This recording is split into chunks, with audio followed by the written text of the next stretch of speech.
Olá, boa noite. Você já está assistindo Consumidor em Pauta, um programa de utilidade pública da TVE que vai ao ar diariamente de segunda a sexta-feira.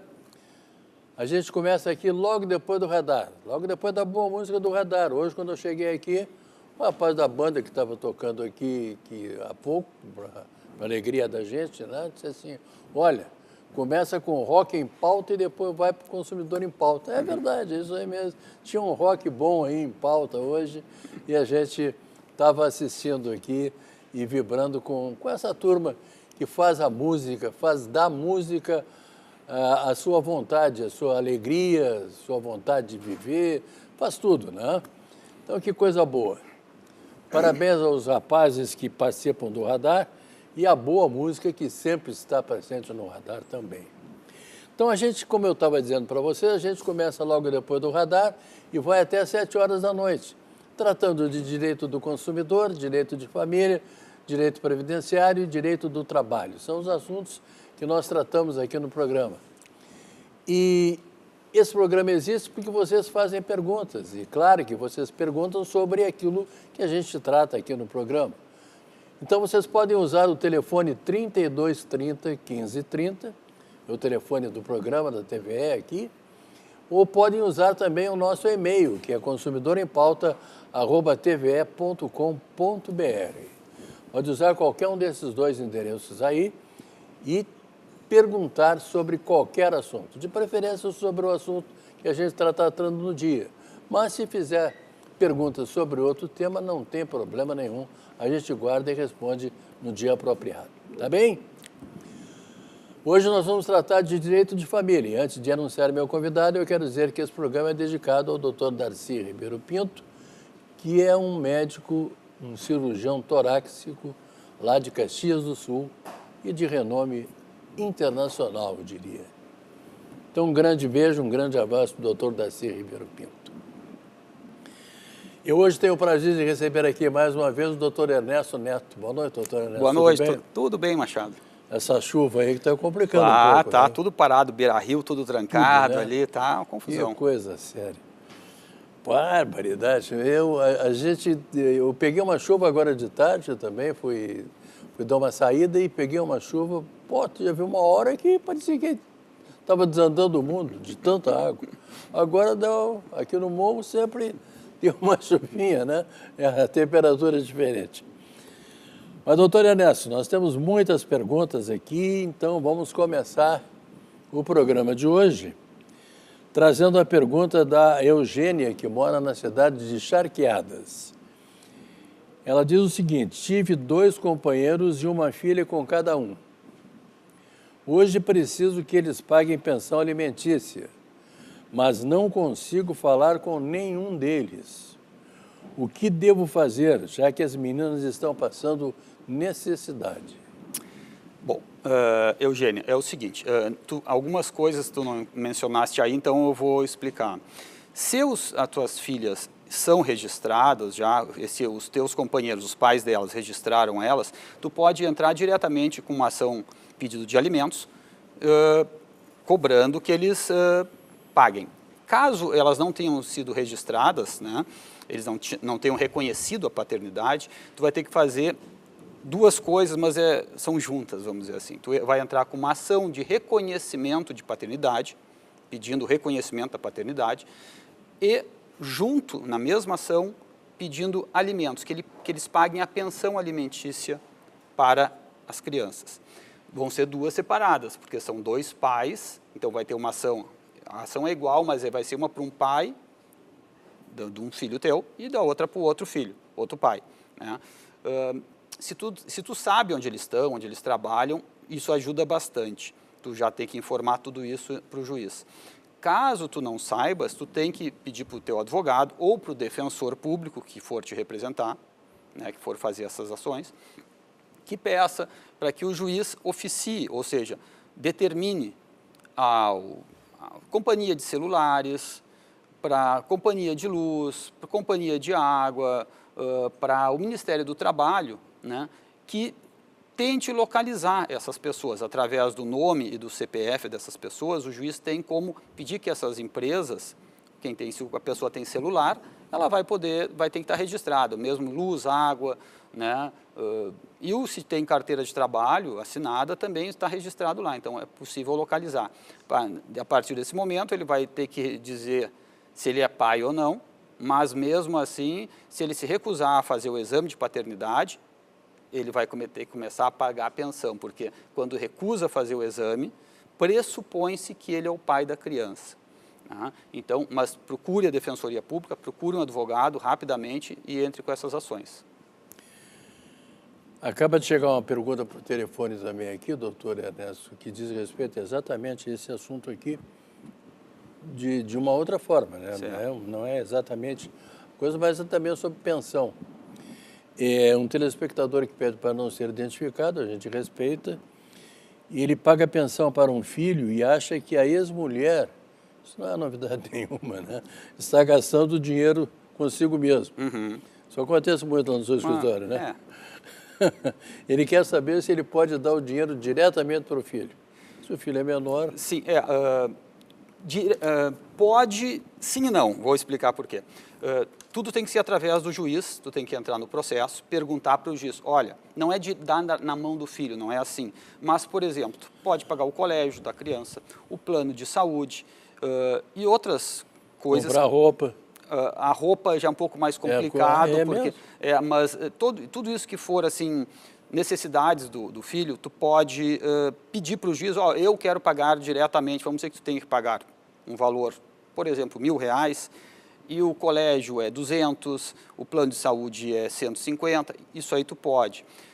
O restante, né, que seriam as roupas, a comida e outro tipo de coisa, não pode se a criança for menor de idade, não vai poder. Mas o que tu pode fazer, se está com essa desconfiança, em qualquer situação, mesmo que pague pouco, é pedir a prestação de contas. A pessoa, no caso, a mãe do teu filho, né, que recebe esse dinheiro, ela tem que prestar contas do que faz com ele. Então, se ela disser que pagou o colégio, a comida, as roupas, tudo que ela disser, ela vai ter que apresentar as notas fiscais e comprovar que gastou com aquilo ali. Então, tu vai ter que entrar em juízo e pedir uma prestação de contas, né, desses valores. Então, isso é comum no escritório? Muito comum. Não, e muitas vezes a pessoa fica com essa desconfiança, então o juiz, e até prefere, é seguro também para a criança, já começar a pagar diretamente para o colégio, claro, para cá, para lá. O dinheiro sabe que está indo para o lugar seguro em benefício da criança. É evidente. A pessoa dá R$1.000, que ele tem a comprovação de 500, os outros 500 ele vai ter que jogar com a sorte. É, né? mais ou menos isso aí. Aí ela passa prestação de contas, ela tem que apresentar as notas, essas coisas assim. Tudo tem que ser feito através do juiz. Sempre através do juiz. Vamos lá então, uma outra pessoa que também pede para não ser identificada. Eu gosto de avisar, de lembrar a vocês que quando a pessoa pede para não ser identificada, a gente fica aqui arquivado com o nome do telefone, nome, cidade, essas coisas todas, tá bom? Mas respeito o anonimato da pessoa porque ela pede. Faz pouco mais de um ano que estou separada, não tenho filhos, mas meu processo de divórcio está demorando muito. Tive uma audiência marcada para 14 de fevereiro, que acabou sendo desmarcada. Já vivo com outra pessoa e não existe qualquer hipótese de reconciliação com o ex-marido dela, né? Ela disse que meu ex-marido decidiu reivindicar algumas coisas bobas que adquirimos em comum. Pergunto, o que devo fazer para apressar o processo? Bom, o processo muitas vezes não tem muito o que fazer para apressar quando a justiça, ou seja, o juiz, está com muitos processos. Então, ele tenta dar prioridade para uns em detrimento de outros. Nesse caso, que tu não tem filhos, não tem nenhum perigo, vamos dizer assim, físico, nem psicológico envolvendo, ele deixa, vamos dizer assim, para o lado, não é que ele deixa para o lado, alguns furam a fila, por exemplo, um caso de abuso de menores, um caso de violência contra a mulher e outros casos mais graves, o juiz dá preferência em outros que é, entre aspas, apenas dinheiro, né? Mas o que tu pode fazer para deixar mais rápido esse teu processo? Quando a pessoa quer se divorciar, ela não interessa se o outro quer ou não, o divórcio sai. Partilha de bens é diferente. tá? Então, o que tu pode pedir para o teu advogado, né, fazer é o seguinte, ó, pede para o juiz o seguinte, que ele declare o divórcio, vocês ficam divorciados, aí tu pode inclusive casar com um novo companheiro, se quiseres, e a partilha de bens para um segundo momento. Como vocês não têm filhos, é muito tranquilo isso. Inclusive, a partilha de bens pode ser feita no cartório. Claro que vocês vão ter que concordar com essas, como ela diz, coisas bobas. Mas se são bobas, é mais fácil ainda de chegar a um acordo. Né? Chegando a um acordo, isso é meu, isso é teu, divide na hora. Se não chegar a esse acordo, bom, aí vamos para a via judicial e o juiz vai dizer o que tem que fazer. Demora um pouquinho mais. Né? Então, essa é a situação. Coisas bobas que eu entendo, para dizer assim, ó, compramos um sofá novo, pois uma cozinha nova, um jogo de lençol novo. A gente não sabe bem o que é o bobo aí, né? Mas às vezes pode abrir mão, e se quiser, né? Não é como comprar um imóvel, um terreno, uma coisa qualquer. Não. Pois é, coisas bobas. As pessoas brigam às vezes por bobagem mesmo, né? É verdade. Eu continuo ainda com esse meu problema aqui na garganta, mas vocês me aturem a si mesmo, tá bom? A dona Letícia da Barra do Ribeiro, ela diz que o pai biológico de minha filha, de 2 anos, não paga pensão, nem participa da vida dela. Ele viu a filha até os 2 meses de idade, depois não apareceu mais. Entrei na justiça e ficou decidido que ele pagaria a pensão mensalmente. Ele pagou apenas 2 meses. Ele já tem outra mulher e uma filha com ela. Gostaria de saber como devo proceder para tirar o nome dele da certidão de nascimento da filha dela, do registro, já que ele não faz parte da realidade da minha filha. Bom, dona Letícia, eu vou explicar em 2 fases essa sua pergunta. A primeira fase seria dos alimentos, a pensão alimentícia.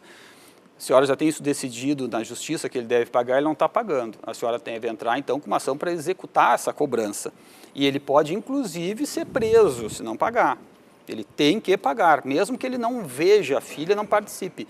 Mas ele tem que colaborar com o sustento da filha, que é filha dele também. Se ele não quiser vê-la, é outro detalhe. Mas a senhora pode entrar e cobrar dele, tem que cobrar na justiça. Procure a Defensoria Pública, um advogado e execute essa cobrança, essa sentença judicial que determinou que ele tem que pagar. O outro ponto é se a senhora pode ou não retirar o nome dele da certidão de nascimento dela. Não pode, né? Isso não tem como fazer. Ele é pai dela, por pior pai que a senhora considere que ele seja, ele é o pai, né? Então o nome fica no registro de nascimento, na certidão de nascimento dela. O que a sua filha poderá fazer quando atingir a maioridade, após os 18 anos, se for vontade dela, é tentar alterar o sobrenome dela. Então, ela vai, se ela tiver alguma mágoa ou alguma coisa desse gênero que a senhora está referindo, pode entrar com uma ação judicial, dizendo, eu quero retirar o nome do meu pai, o sobrenome do meu pai, do meu sobrenome, quero que ele não exista, né? E o juiz vai analisar o caso e ver se faz a vontade da sua filha, se ela entrar com essa ação no futuro. Vou lhe fazer a mesma pergunta que eu faço seguidamente aqui. Isso é muito comum acontecer? Casos como esse acontecem seguidamente? De trocar nome? De tirar o nome. Bom, tirar não pode, porque você já disse que não pode. Eu não sei qual é o caso concreto, mas muitas vezes a pessoa fica magoada e quer atingir o outro de certa forma. O que a gente, e o juiz e todo mundo entende é o seguinte, o filho ele é diferente dos pais. Muitas vezes os pais tiveram uma vida, um final de relacionamento horrível, muitas mágoas, muitas brigas, e querem transferir isso aí para os filhos. Os filhos até podem ter essa mágoa, podem carregar, mas aí vai caber ao filho, quando ficar maior, completar 18 anos, for maior de idade, tomar providências que ele achar necessárias. Mas o filho é diferente dos pais. Isso que as pessoas têm que entender. Né? Tá certo. Ainda bem que são diferentes, né? Porque às vezes, né, tem casos e casos também. Às vezes é bom, às vezes não é bom. Ser diferente do pai e da mãe, não ser diferente do pai e da mãe, mas isso aí é só o tempo que pode dizer. Não é? Com certeza, com certeza. Próxima pergunta vem da cidade de Gravataí. Quem nos manda a pergunta é o senhor Antônio. Sou separado e pago pensão para uma filha que hoje tem 18 anos, mas faz 3 anos que ela mora com um homem e tem um filho com ele. Minha pergunta é se tenho obrigação de continuar pagando a pensão. Bom, seu Antônio, não, o senhor não tem obrigação após o juiz disser que o senhor não tem. Então, para que o senhor deixe de pagar, o senhor não pode simplesmente parar de pagar porque o senhor acha que não tem que pagar mais. Então, o senhor tem que entrar com uma ação de exoneração de alimentos, contratar um advogado, um defensor público, e entrar com uma ação de exoneração de alimentos, dizendo que não quer mais pagar alimentos.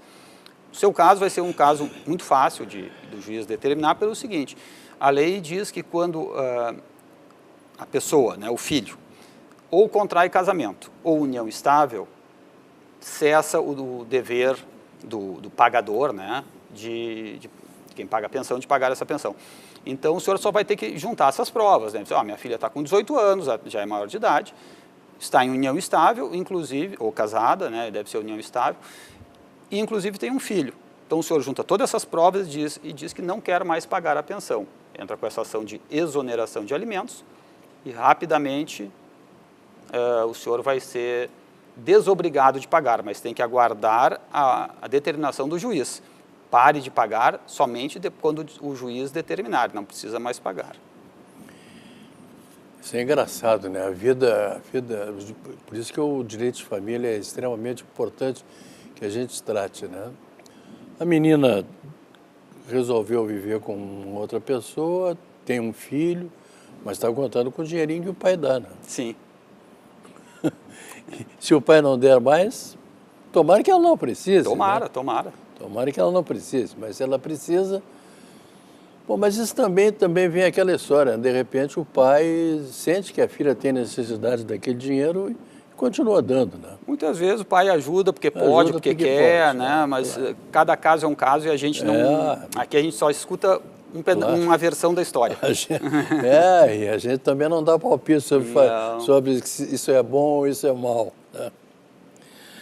A dona Marlene, ela mora aqui em Porto Alegre.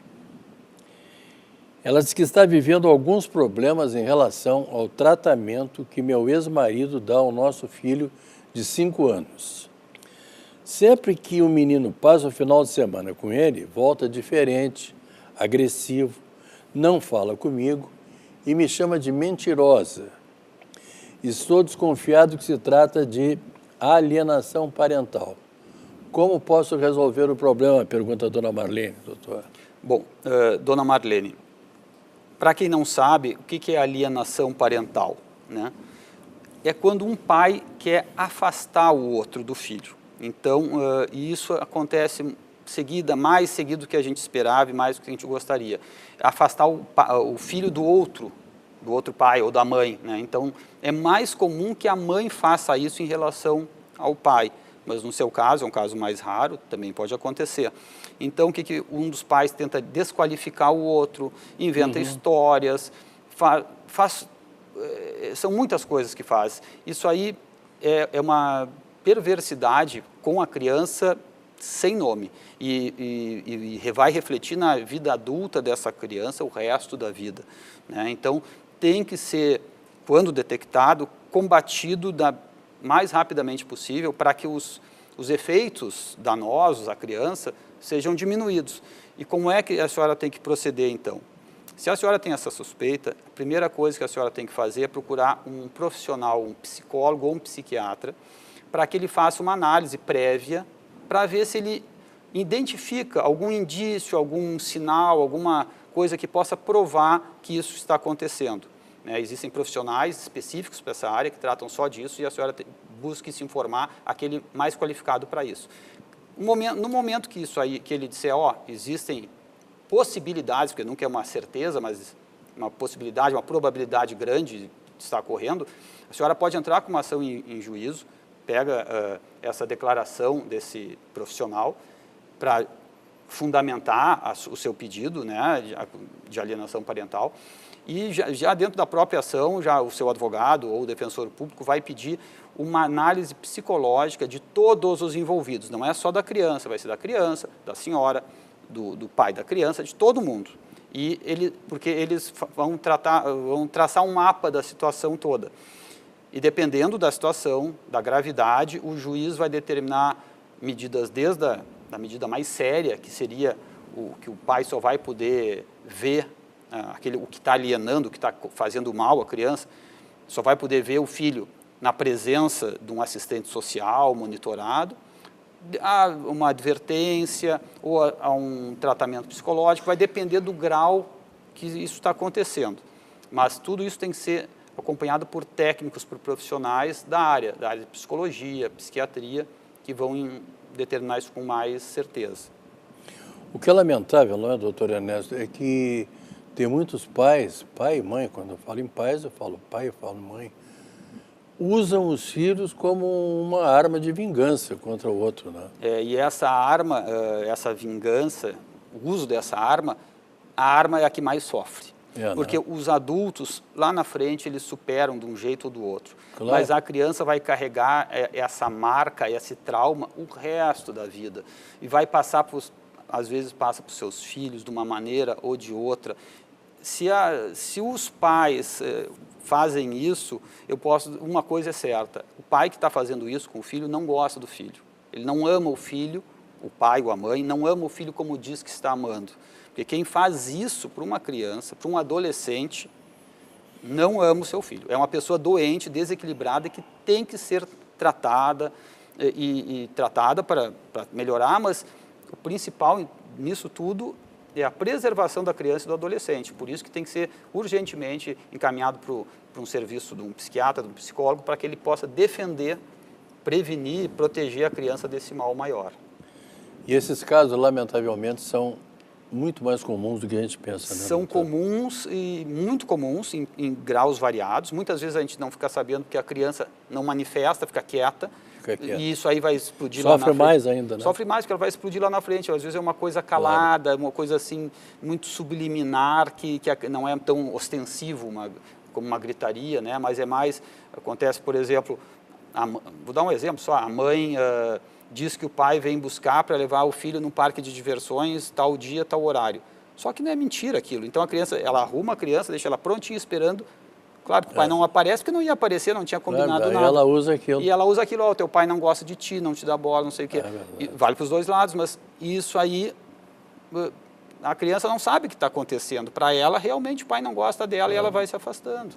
Que coisa lamentável isso. E é um processo demorado, de prova difícil, envolve muito tato, né? O juiz tem que ter muita sensibilidade no tratar isso aí. O Geraldo mora em Novo Hamburgo, doutor Ernesto. Faz 6 meses que meus pais faleceram num acidente de automóvel. Sou filho único, estudo e não trabalho. Meu pai sempre pagou minhas despesas. Agora sei que tenho que abrir um inventário, mas me disseram que custa muito caro. Posso procurar assistência judiciária gratuita? Olá, Geraldo. Pode, claro, pode e deve. Quando tu fores fazer... O inventário não é caro, viu? Isso aí é uma lenda, não é tão caro assim como estão dizendo. O que tu vai ter que fazer? Ou tu procuras um advogado ou a defensoria pública. Mesmo com um advogado pago por ti, contratado por ti, tu pode sim pedir a assistência judiciária gratuita, e que vai te isentar das custas processuais. Vai ter que provar para o juiz, vai dizer, olha, eu não tenho condições de pagar. E normalmente o juiz concede isso aí, né? Quanto o que é mais caro no inventário seria o pagamento do imposto, do ITCMD. É o Imposto de Transmissão, Causa Mortes e Doação, que é um imposto estadual obrigado em todos os inventários, que varia de 4% a 6% do valor que tu vais herdar. Como normalmente é um valor maior, se a pessoa não tem dinheiro, é interessante que o inventário seja judicial, para que tu possa já pedir para o juiz o alvará, ou seja, a autorização para vender um bem ou uma determinada coisa que tu tenhas dentro desse inventário, para pagar o imposto. Então, mesmo não tendo dinheiro para pagar imposto, o juiz vai dizer, ó, pode pagar. No teu caso, que tu é filho único, é um herdeiro único, isso aí vai ser muito rápido e muito simples, muito fácil. Então, pode entrar, não vai sair caro, o quanto antes tu entrar, mais rápido tu vai solucionar a tua situação financeira. Uma telespectadora que pediu para não ser identificada, o doutor Ernesto Neto, mas mora em Sapucaia do Sul, ela disse que o filho faleceu e deixou a pensão para a filha dele.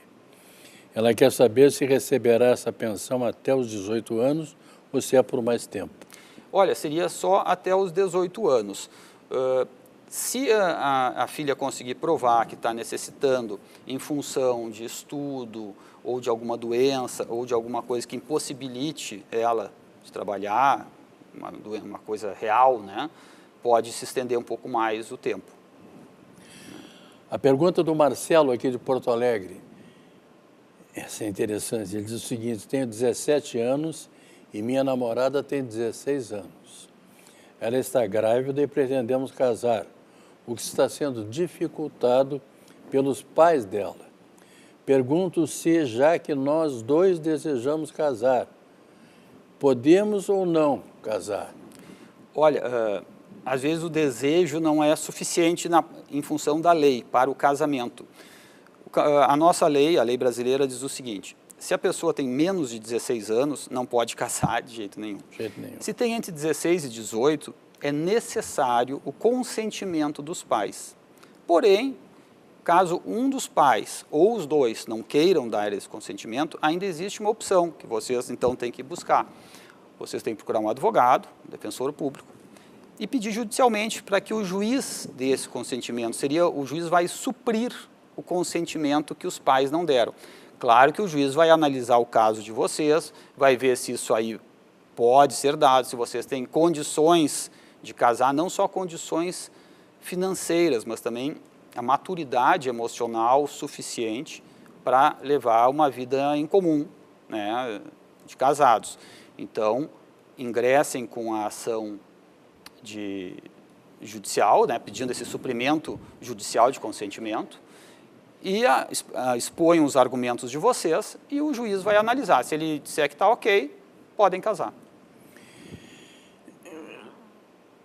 Doutor Ernesto Neto, eu gostaria muito de fazer um monte de perguntas ainda que nós temos aqui para o senhor, mas lamentavelmente o nosso tempo se esgotou. Daqui a pouco a gente vai ter um tempo maior aqui no programa, com certeza absoluta. Ah, que coisa boa. Mas eu quero agradecer muito a sua presença aqui e lhe fazer uma recomendação. Vá com cuidado agora quando descer o morro aqui, porque está molhado. Aqui tem pedra paralelepípedo e é perigoso isso aqui. Escorrega muito. Escorrega muito. Muito obrigado, doutor. Eu que agradeço. Lembrando a vocês que esse programa foi dedicado ao doutor Daci Ribeiro Pinto, lá de Caxias do Sul, ele que é cirurgião torácico. A todos vocês, muito obrigado e lembro que amanhã, sexta-feira, eu estarei de volta aqui às 18h30 e vou tratar de direito previdenciário. Comigo estará o doutor Luiz Gustavo Ferreira Ramos. A todos vocês, muito obrigado, muito boa noite e até lá.